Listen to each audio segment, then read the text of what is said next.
सियावर रामचंद्र की जय। हनुमान की जय। जय श्री राम। तो कैसे हैं आप लोग? उम्मीद करता हूँ कि अच्छे होंगे। कल का पेपर बिल्कुल मस्त होके देना है, मस्त होके लड़ना है, मस्त होके जीतना है। ठीक है, आप सभी को एडवांस में ऑल द बेस्ट। ठीक है, अच्छे से कीजिएगा, अपना बेस्ट दीजिएगा। दो तीन चीज़ आपसे बात करना चाहूँगा बस एग्ज़ाम से पहले। आपका कोई भी शिफ्ट है, फर्स्ट हो चाहे सेकंड हो, जो स्टेटमेंट बेस्ड क्वेश्चन है वो आप कोशिश कीजिएगा आराम से उसको करने का। स्टार्टिंग में नहीं करने का, स्टार्टिंग में आपको झांकना है। जो सबसे इजी क्वेश्चन जो एक बार देख के हो जाएंगे उसको पहली बार में कीजिएगा, ये पहला स्टेप होगा। दूसरी बात, अगर आपको लगे जैसे ही पहला क्वेश्चन थोड़ा मुश्किल है तो आप उल्टा 100 से चलिए।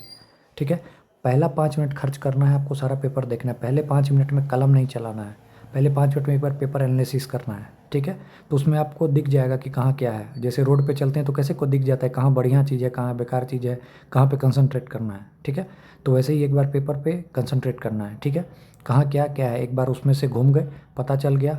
मैच द फॉलोइंग ज़्यादा है, वन लाइनर ज़्यादा है, क्या है, पीछे से चलना है कि आगे से चलना है, देख लिए। अब वो 5 मिनट के बाद आप अपना काम करना शुरू कीजिए। पर्याप्त टाइम रहेगा, 1 घंटा 55 मिनट अगर आता होगा तो बच ही जाएगा 20 मिनट टाइम। 20 मिनट में अगल बगल में देख के हंस लीजिएगा कि साला मेरे तो इतना करके आ गया या इतना करके आ गई। ठीक है ना, बाकी लोग अपना मौज ले रहे हैं। ठीक है, तो उतना नहीं करना है।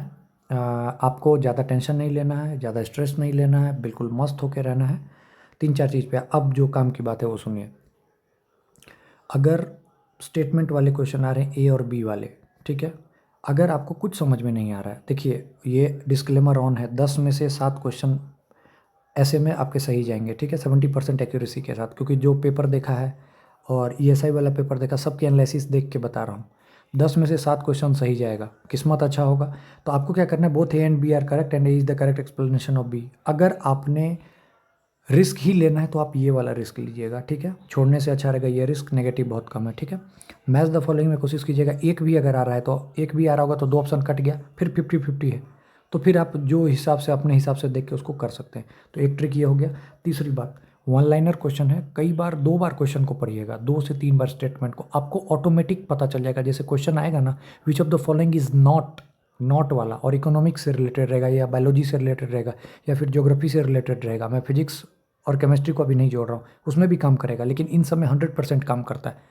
तो पूछेगा ना विच of the following is not, तो अगर आपको क्वेश्चन नहीं आ रहा है तो आप चारों स्टेटमेंट पढ़िएगा और उसमें जिसमें आपको नेगेटिव फील आएगा, जैसे बोलेगा, मानिए एक चीज़ बता रहा हूँ कि किसी कोई एग्जांपल देखिए, जैसे बोलेगा which of the following statement is related to the human health से रिलेटेड है। ठीक है, तो बोलेगा, पहला ऑप्शन देगा tobacco increases the risk of cancer. ठीक है, तो ये आपको जैसे मानिए पता है। ठीक है, अब कोई XYZ बीमारी करके दिया हुआ है, ठीक है, आपको उसके बारे में नहीं पता है, इज रिलेटेड टू लीवर। ठीक है, बाकी 2 स्टेटमेंट आपको पता है तो आप छांट लिए कि सही है। 2 में है तो जो नया स्टेटमेंट है या फिर जो नेगेटिव सेंस आपको लग रहा है कि ये कहीं पढ़ा हुआ नहीं है या फिर ऐसा नहीं है, तो रिस्क लेना है तो ऐसे उठाइएगा। इसमें क्या होगा कि रिस्क विथ एक्यूरेसी होगा। ठीक है, 10 में से 7 सही होगा। तो ये मेरा एक तरीका है, आप अपना के देखिएगा। उम्मीद करूँगा कि नेगेटिव तो नहीं जाएगा, पॉजिटिव में ही आपको नंबर लेके जाएगा। अगर आप 4 करते हैं तो अगर 2 भी सही हो गया तो आपका 1.5 से ज़्यादा नंबर है। तो समझ रहे हैं आप? तो मैं इसी उम्मीद के साथ आप लोगों से कहूँगा, बाकी आप लोगों ने बहुत अच्छी पढ़ाई की है, बहुत मस्त पढ़ाई की है, किसी चीज़ का आपको टेंशन स्ट्रेस नहीं लेना है, अपना बेस्ट आप लोगों ने किया है। बस अब टाइम आ गया है कि आप लोगों को उसका फल मिलना है और हम लोग ऐसे ही जुड़े रहेंगे। ये प्रीलिम्स का जो कहानी है कल ख़त्म हो जाएगा, उसके बाद मेंस की भी तो करना है तैयारी आपको। ऐसा थोड़ी है क्योंकि कल आप पीटी क्वालीफाई करने जा रहे हैं तो उसके बाद आपको मेंस भी देना है। ठीक है, फिर AEDO है, BSSC CGL 4 है। कल 21 तारीख है, 22 तारीख को हम लोग एक गैप रखेंगे। 22 तारीख को कुछ नहीं, 22 तारीख को एनालिसिस कर दूंगा क्योंकि कल पेपर शाम तक होगा। तो कल मेरा भी पेपर है क्योंकि मैंने भी एक ये फॉर्म डाल दिया था क्योंकि AEDO देना था, तो साथ में ये भी जो है वो मैंने डाल दिया था। तो इसको जो है एनालिसिस करेंगे। मे भी पॉसिबल हुआ तो कल लेट नाइट या फिर परसों आराम से इसका एनालिसिस, और उसके बाद जो भी लगेगा कि हाँ आप लोगों सभी लोगों को बोलूँगा एक बार अपना अटेम्प्ट और इस टाइप से बता देने के लिए। तो उसका एक प्रिडिक्शन, क्योंकि किसी को नहीं पता कैसा हुआ है, क्योंकि सब यही बोलेगा अरे भाई हम तो सब कर क्या है, मेरा सब सही है। और वो क्या करेगा वो किसी को नहीं पता। 1 महीना का टाइम लेगा ये रिज़ल्ट देने में आपको। तैयारी इतना, क्योंकि आपका 14 तारीख को, 14 अप्रैल को आपका एग्ज़ाम है AEDO का। ठीक है, उसी दौरान बिहार दरोगा का मेंस होगा, तो आपके पास एक बहुत बेस्ट अपॉर्चुनिटी है छक्का मारने का। ठीक है, दोनों आपका निकल जाएगा और किस्मत अच्छी रही तो मई में हो जाएगा आपको अगला एग्ज़ाम ये क्या कहते हैं उसको, BSSC CGL 4।